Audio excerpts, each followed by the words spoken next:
Warning: the content of the video that you are about to watch pertains to the harvest of fur-bearing wildlife through the practice of ethical, sound wildlife management of modern-day trapping. If this bothers you, if it triggers you in any way, shape, or form, please leave this channel now. Hey trappers, Dale Billingsley here, Billingsley Brand Lures. Guys, what I want to talk to you about today, since we've kind of been on this pocket thing for otters there the other day, let's move over to mink and pocket sets. That's about all I've got to show for you today.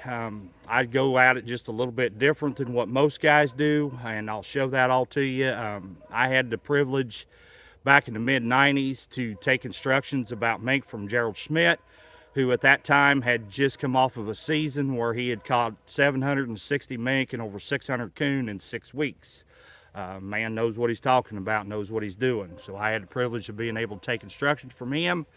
He's one that taught me how to properly, in my opinion, dig a pocket for mink. So without any further ado, let's jump right into this and get at it.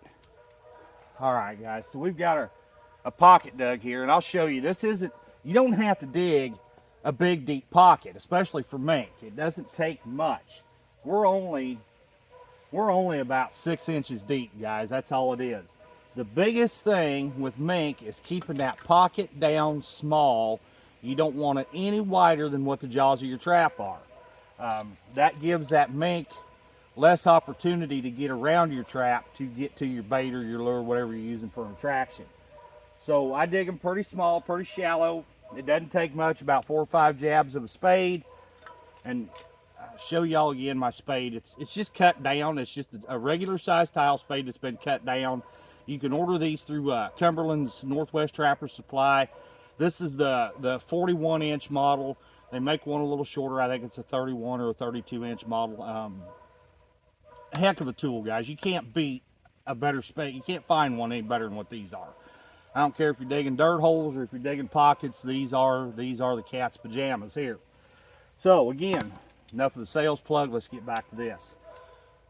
Running a 1.5 or a number 11, whichever one you choose. There are some slight differences as far as trap position goes at the pocket as to which trap you're running, and I'll go through that with you.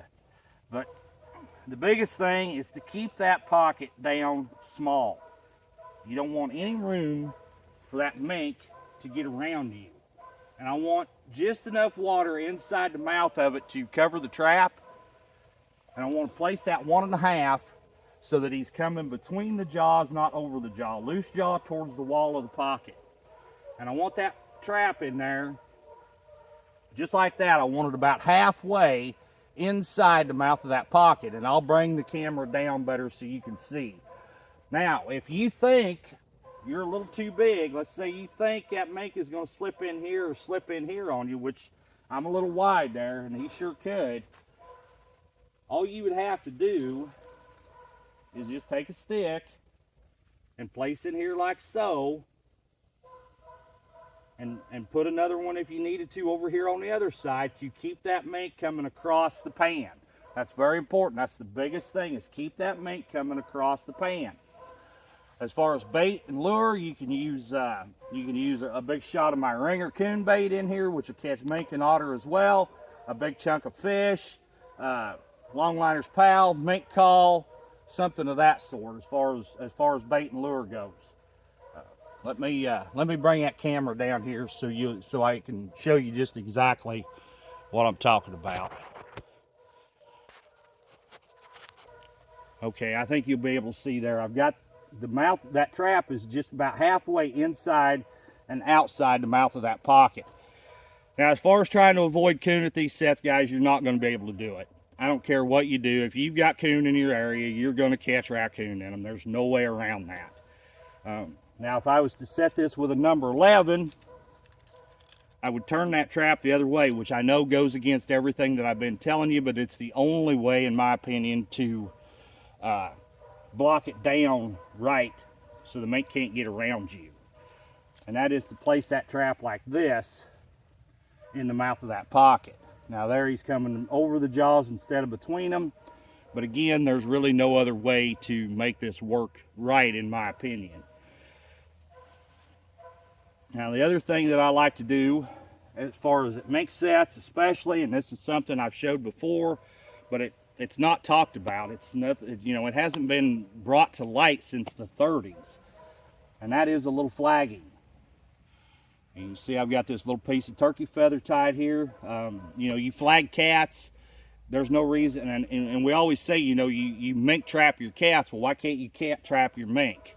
You know, so a little flagging out here doesn't hurt a thing. If you're not allowed to use feathers, the real deal, you can always use fishing spinner blades, like the Colorado blades and the willow leaf blades that come on spinner baits for bass or muskie or whatever it might be. That's pretty much it, and it doesn't hurt anything. If you wanted to, you could always throw a big wad of feathers in the back of this thing too and catch a bunch of mink that way. But again, you're going to catch a lot of coon too. But there's no way to avoid it. I mean, there's just no way. All right, guys, we're going to go ahead and end this video here. I think there's some pretty good information in there should you choose to use it. I want to thank each and every one of you for tuning in to watch, and if you would please just hit that thumbs up for me. That's all I'm asking. Once again, this is Dale Billingsley with another one. Signing out.